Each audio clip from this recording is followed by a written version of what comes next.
Hang up. Corporate needs you to find the differences between this picture and this picture. Okay, I already see one. Give him. Okay. They're the same picture.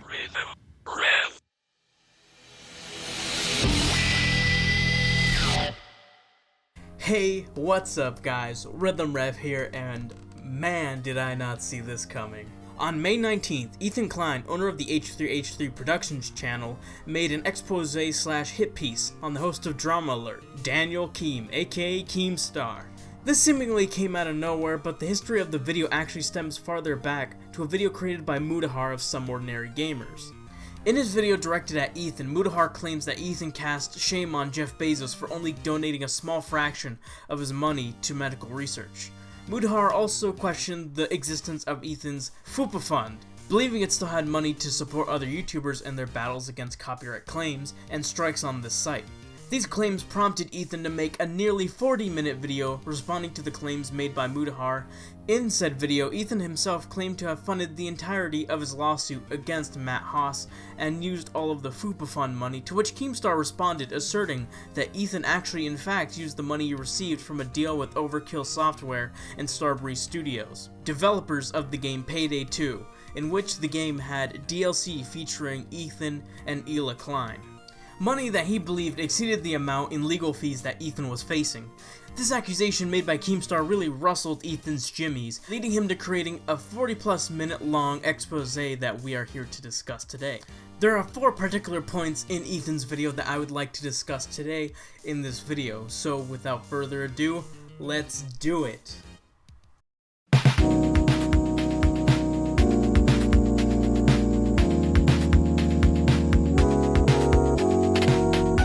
Iconic Keemstar sponsor that has been with him through thick and thin has been Gfuel, an energy drink mix targeting the epic gamer crowd. It's a classic meme of Keem being associated with Gfuel, you know, use code Keem to get 10% off. But sadly, the code no longer works because Gfuel and Keem have cut ties because of this video. Now, I'm not sure who was responsible for it. Keemstar said that he had a talk with them and cut ties with them himself, so I'm pretty sure it was Keem's call. However, I still find it objectionable how Ethan mentioned Gfuel by name a couple times during a video exposing Keemstar. Ethan tried to save face on Twitter saying, "Dude, it's in every one of his videos, bro, come on." But that still doesn't make it excusable. Gfuel is as much a part of Keemstar's identity as his beard. He has it on his head in every video, he's got it on the desk in every video. It's very much a part of his identity. How am I supposed to criticize Keemstar and not address the fact that Gfuel is on his desk at every time? I'm pretty sure you wouldn't want someone to name one of your sponsors like Old Spice, for instance, you know? You wouldn't want anyone making a video exposing you to name your sponsor like that, right? Right. It's just an unwritten rule that you don't name sponsors by name in videos where you claim that the subject doxes people, belittles mental health, and/or drove a man to take his own life. Speaking of which,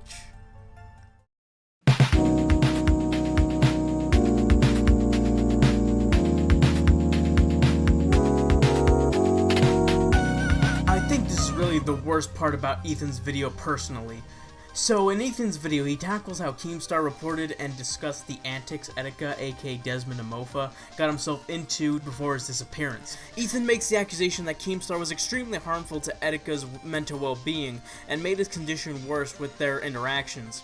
On top of this, Ethan has made the extremely bold allegation that what Keemstar said to Etika is what contributed to his suicidio. If you really think about it, then why live? Just jump off a cliff. This is an extremely heavy topic that Ethan is handling, and I would hope that he would use it well and prove a solid point, but he unfortunately fumbled it in the worst possible way and spilt it all over his Teddy Fresh clothing.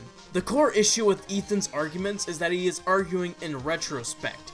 He is using the perspective we have today with all the information that we have and all the events unfolded. However, you absolutely cannot frame one's past actions as malicious or disgusting when the claim only functions in this certain context. Ethan plays a clip of Keemstar telling Etika, "If nothing matters in life, then why not just jump off a bridge?"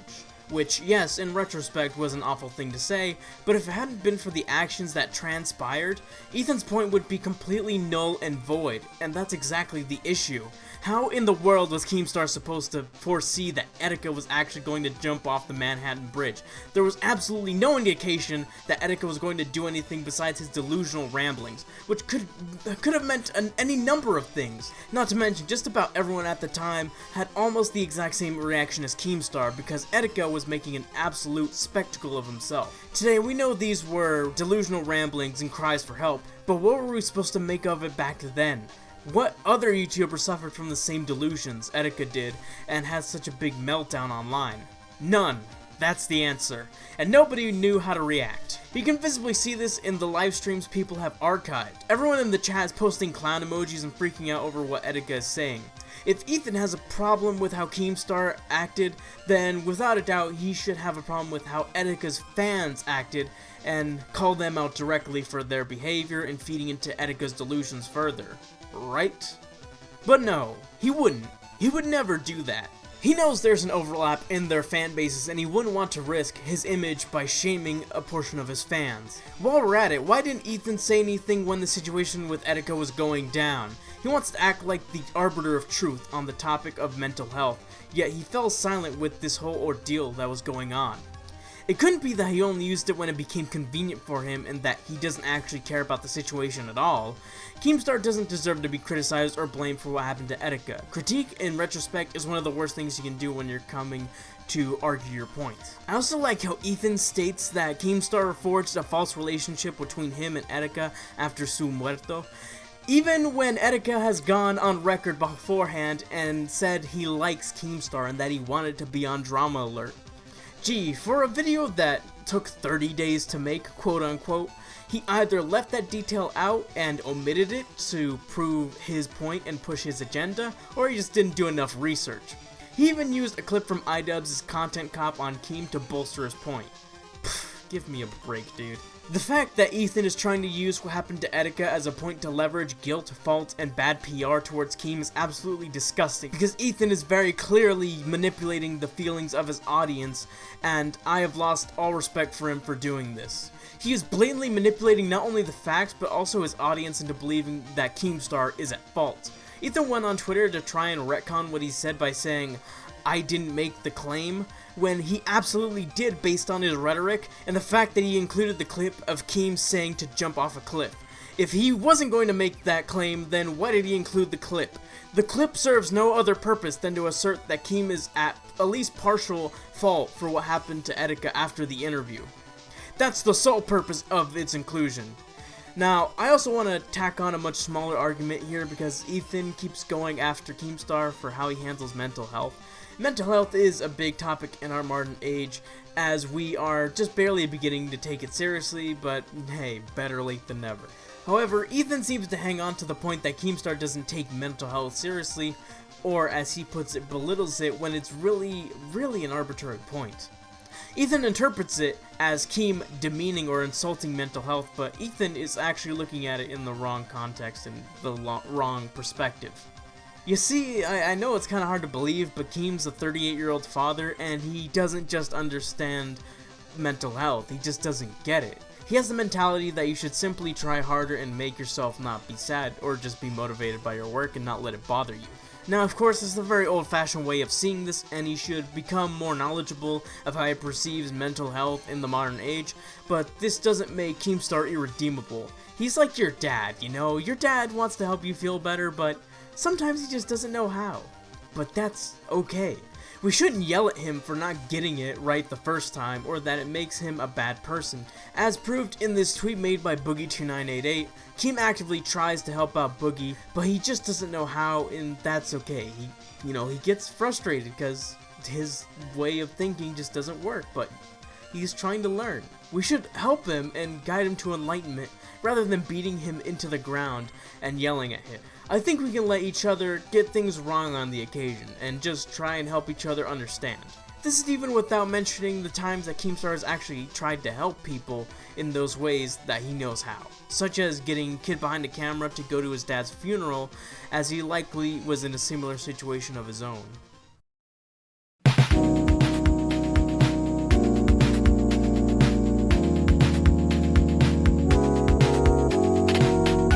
Let's not mince words here. I do think that Ethan's video was instrumental in helping shed light on Tony's situation, and if anything good came out of this video, it was that.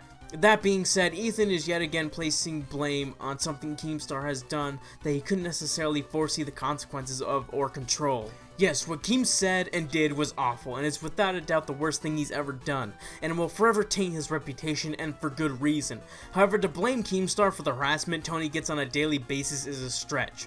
While it is true that Keem exposed him to such a large number of people so quickly, those who are hurting Tony aren't exactly doing it in the name of Keemstar, clearly. If even after Keemstar publicly apologized and cleared up the misinformation, it's clear that the people harassing Tony aren't doing it because they believe they are just. They're doing it because they believe they see an opportunity to mess with someone, and they're just using the pedo allegations as weapons against him. While Keemstar is partially at fault for this, he isn't responsible for ruining this man's life. This type of thing happens to any public figure online, whether the harasser has a good reason to or not. I'm sure Ethan would agree, seeing as how he was ecstatic to learn that the man who swatted him was rightfully put behind bars. I also find it ironic how Ethan is lampooning Keem for his mistake, yet Ethan has made the same exact mistake with Pro Jared and has still not apologized for what he said about him.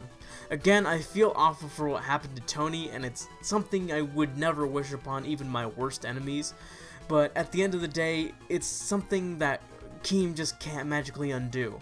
I wish there was a way we could undo what happened, but in reality there isn't. Sadly, this is just the risk of putting yourself out there on the internet. You're on public display and anyone can say anything about you, anyone can do anything to you, and so on. My condolences, Tony.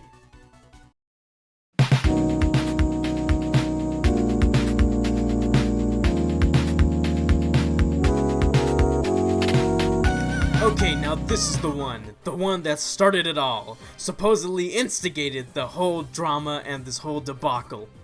On April 19th, 2020, Keemstar put out a video in which he discussed the drama between Mudahar and Ethan, and he talked about Ethan's FUPA fund. In his video, he guesstimated that the DLC pack featuring Ethan and his wife Ela grossed around $50,000 based on the popularity of the game and the price of the DLC. All this money was indeed donated to Ethan and Ela for their lawsuit against Mr. Matt Haas, who was suing them on the basis of copyright. However, Ethan claimed that he spent $15,000 of his own money. So with the $50,000 minus the $1,500, that's $35,000 unaccounted for, and that's what the question was being posed. Where did this money from the Payday DLC go to? Well, Ethan doesn't explain that. He doesn't even attempt to. What he does is instead call the brand director of Starbreeze Studios and asked if he committed fraud. Okay, that's nice, but that doesn't prove anything. How much did you make from the DLC? Was the money lumped in with the FUPA money? Did you have any records of how much you received and how much of it was paid towards the legal fees? These are all things that would have proven you in the right without a doubt.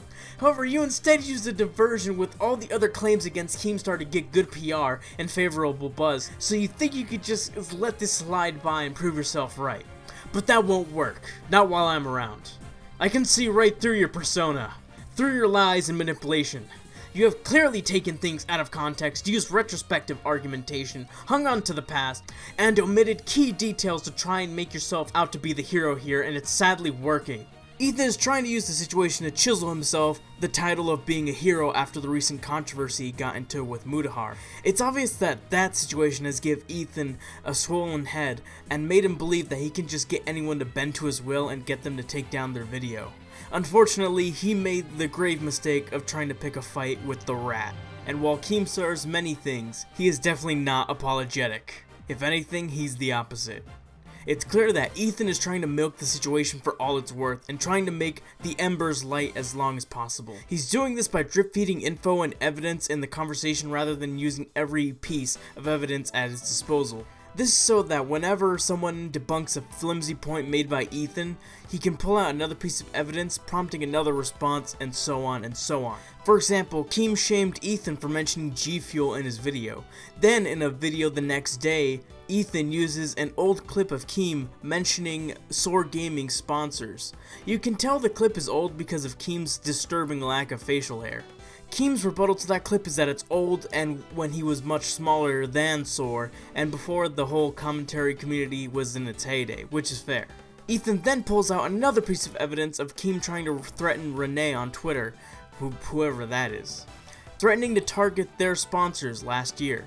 Instead of using this stronger piece of evidence that holds more weight and is more contemporary in the video or even in the original Content Nuke video, he instead dishes out these extra pieces of evidence to let the drama drag out. He's like Miles Edgeworth, he keeps updating the situation to add more and more onto it so it can keep going and so he isn't proven wrong outright in the first place. It's also interesting how in providing this information about sponsors, Ethan is only proving Keem to be a hypocrite, but Ethan is also the hypocrite for doing the exact same thing. Really takes the wind out of your sails when you're guilty of the same shit you're accusing someone else of.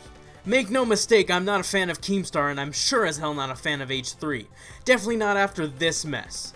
One thing's for sure though, they're just one and the same, both guilty of doing something incredibly shitty and can never be undone. If Keemstar is a snake, Ethan's a serpent. They're now both guilty of incredibly regrettable stuff and that's how they're going to be for the rest of eternity. I suppose the old adage is true, you either die a hero or live to see yourself become the villain. This is Rhythm Rev. We are now at over 3,650 subscribers.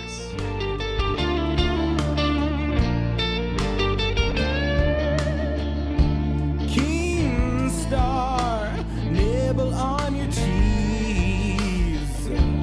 Sit behind your desk like a